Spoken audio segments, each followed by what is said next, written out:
ഉഷ്ണതരംഗത്തെ പ്രതിരോധിക്കാൻ കർശന നിയന്ത്രണങ്ങൾ. നമസ്കാരം. ഈ ദിവസത്തെ ഏറ്റവും പ്രധാനപ്പെട്ട വാർത്താ വിശേഷങ്ങളുമായി ജനേകം ടോപ്പ് 10 ന്യൂസിലേക്ക് സ്വാഗതം. സംസ്ഥാനത്ത് ഉഷ്ണതരംഗം മൂലമുള്ള പ്രശ്നങ്ങൾ ചർച്ച ചെയ്യാൻ മുഖ്യമന്ത്രി പിണറായി വിജയന്റെ അധ്യക്ഷതയിൽ ഉന്നതതല യോഗം ഓൺലൈനായി ചേർന്നു. പ്രധാന മാർക്കറ്റുകൾ, ബസ് സ്റ്റാൻഡുകൾ എന്നീ പൊതു ഇടങ്ങളിൽ ആവശ്യത്തിന് വെള്ളം, ORS, സൂര്യാഘാത പ്രഥമ ശുശ്രൂഷ സൗകര്യങ്ങൾ എന്നിവ ഒരുക്കും. ആരോഗ്യ കേന്ദ്രത്തിലെ ജീവനക്കാർ, തദ്ദേശ സ്ഥാപനങ്ങളിലെ ജനപ്രതിനിധികൾ, ഉദ്യോഗസ്ഥർ, സർവീസ്, ട്രേഡ് യൂണിയൻ, സന്നദ്ധ സംഘടനകൾ എന്നിവർ ഇക്കാര്യത്തിൽ ഏകോപിതമായ പ്രവർത്തനം നടത്തണമെന്ന് മുഖ്യമന്ത്രി പറഞ്ഞു. ഉഷ്ണതരംഗം മുന്നറിയിപ്പുള്ള ഘട്ടങ്ങളിൽ പൊതുപരിപാടികൾ, സെലക്ഷൻ ട്രയലുകൾ, പകൽപൂരങ്ങൾ, കലാകായിക പരിപാടികൾ തുടങ്ങിയ പരിപാടികൾക്ക് കർശനമായ നിയന്ത്രണങ്ങളും വിലക്കുകളും ഏർപ്പെടുത്തും. കുടിവെള്ള ലഭ്യത ഉറപ്പാക്കാനുള്ള അടിയന്തര നടപടികൾ വാട്ടർ അതോറിറ്റിയും ജലസേചന വകുപ്പും നടപ്പിലാക്കും. തദ്ദേശ സ്ഥാപനങ്ങളുമായി ഇക്കാര്യത്തിൽ ഏകോപനം ഉണ്ടാകേണ്ടതാണ്.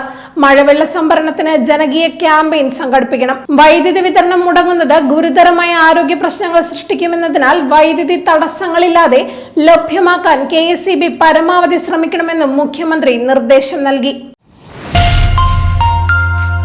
വയനാട്ടിലെ മുണ്ടക്കൈ ചൂരൽമല ദുരിതബാധിതർക്ക് വീട് നിർമ്മിക്കാൻ കോൺഗ്രസ് സ്റ്റാൻഡ് വിത്ത് വയനാട് എന്ന ആപ്പിലൂടെ പിരിച്ച ഫണ്ട് മുക്കിയതിന്റെ വിവരങ്ങൾ പുറത്ത്.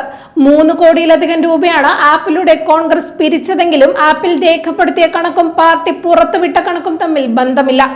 രാജ്യത്തിനകത്തും പുറത്തുനിന്നുമായി ആകെ 150 കോടിയോളം രൂപ പിരിച്ചുവെന്നാണ് കോൺഗ്രസ് വൃത്തങ്ങളിൽ നിന്നുള്ള വിവരം. 5.38 കോടി രൂപ മാത്രമാണ് പാർട്ടിയുടെ അക്കൗണ്ടിൽ എത്തിയതെന്നാണ് KPCC പ്രസിഡന്റ് സണ്ണി ജോസഫ് നേരത്തെ പുറത്തുവിട്ട കണക്ക്. എന്നാൽ 3.78 കോടി രൂപ മാത്രമാണ് ആകെ ലഭിച്ച തുകയായി ആപ്പിൽ കാണിക്കുന്നത്. IT വിദഗ്ധനായ രജിത് രാമചന്ദ്രനാണ് കോൺഗ്രസിലെ കള്ളക്കളികൾ പൊളിച്ച ആപ്പിലെ വിവരങ്ങൾ ഫേസ്ബുക്കിലൂടെ പുറത്തുവിട്ടത്. കാസർഗോഡ് തൃക്കരിപ്പൂരിൽ ശൈശവ വിവാഹം. 16 വയസ്സുകാരി വിവാഹം കഴിച്ചത് 28 വയസ്സുകാരനായ പ്രവാസി.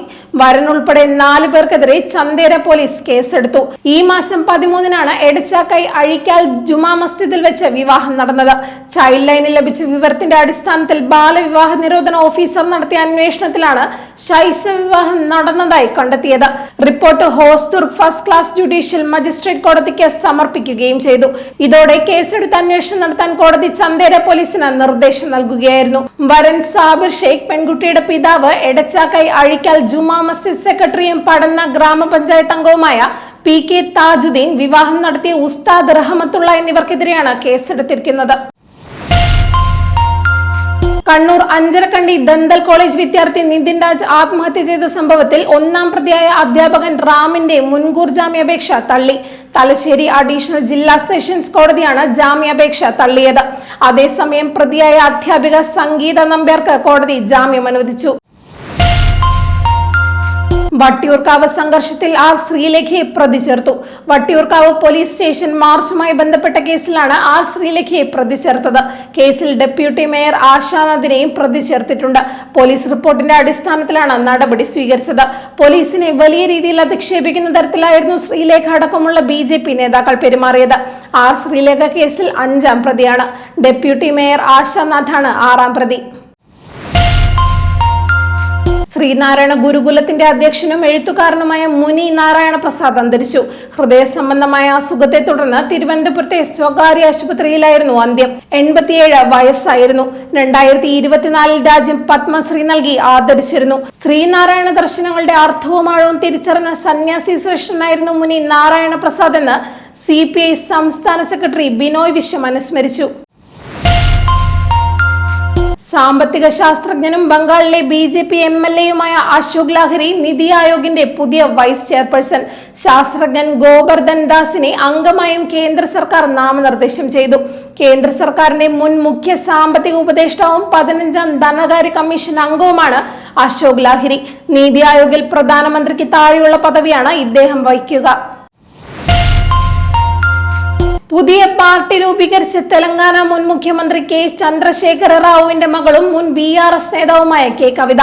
തെലങ്കാന രാഷ്ട്രസേന എന്ന പേരിലാണ് പുതിയ പാർട്ടി. 7 മാസം മുൻപ് പാർട്ടി നേതൃത്വവുമായുള്ള അഭിപ്രായ വ്യത്യാസത്തെ തുടർന്ന് കവിത BRS വിട്ടിരുന്നു. തെലങ്കാനയുടെ വികസനമാണ് ലക്ഷ്യമെന്ന് കവിത പ്രതികരിച്ചു. 2029 നിയമസഭാ തെരഞ്ഞെടുപ്പിൽ TRS മത്സരിക്കുമെന്നും അവർ പറഞ്ഞു. ആം ആദ്മി പാർട്ടി വിട്ട് BJP-യിൽ ചേർന്നതിന് പിന്നാലെ രാജ്യസഭാ MP രാഘവ് ചദ്ദയ്ക്കെതിരെ വൻ പ്രതിഷേധം. രാഘവിനെ അൺഫോളോ ചെയ്താണ് ജെൻസി ഉൾപ്പെടെ പ്രതിഷേധം രേഖപ്പെടുത്തുന്നത്. BJP-യിൽ ചേർന്നുവെന്ന് പ്രഖ്യാപിച്ച 24 മണിക്കൂറിനകം രാഘവ് ചദ്ദയെ ഇൻസ്റ്റാഗ്രാമിൽ മാത്രം അൺഫോളോ ചെയ്തത് 10 ലക്ഷത്തിലധികം പേരാണ്. ഇന്നലെ 14.6 മില്യൺ ഫോളോവേഴ്സ് ഉണ്ടായിരുന്ന ചദ്ദയുടെ ഇൻസ്റ്റാഗ്രാം അക്കൗണ്ടിൽ നിന്ന് ഉച്ചയായപ്പോഴേക്കും ഫോളോവേഴ്സിന്റെ എണ്ണം 13.5 മില്യണായി കുറഞ്ഞു. ഓരോ മണിക്കൂറിലും ചദ്ദയുടെ ഫോളോവേഴ്സിന്റെ എണ്ണം കുറഞ്ഞു വരികയാണ്. ഇറാനിൽ നിന്ന് എണ്ണ വാങ്ങിയതിന് ചൈനയിലെ ഒരു സ്വകാര്യ ടീപോട്ട് റിഫൈനറിക്ക് ട്രംപ് ഭരണകൂടം വെള്ളിയാഴ്ച ഉപരോധം ഏർപ്പെടുത്തി.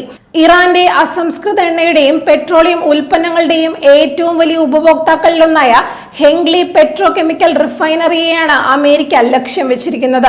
അന്താരാഷ്ട്ര ഉപരോധങ്ങൾ മറികടന്ന് രഹസ്യമായ എണ്ണ കടത്താൻ ഉപയോഗിക്കുന്ന ഷാഡോ ഫ്ലീറ്റിന്റെ ഭാഗമായി പ്രവർത്തിക്കുന്ന ഏകദേശം 40 ഷിപ്പിംഗ് കമ്പനികൾക്കും കപ്പലുകൾക്കുമെതിരെയും office of foreign asset control ഉപരോധം ഏർപ്പെടുത്തിയിട്ടുണ്ട്.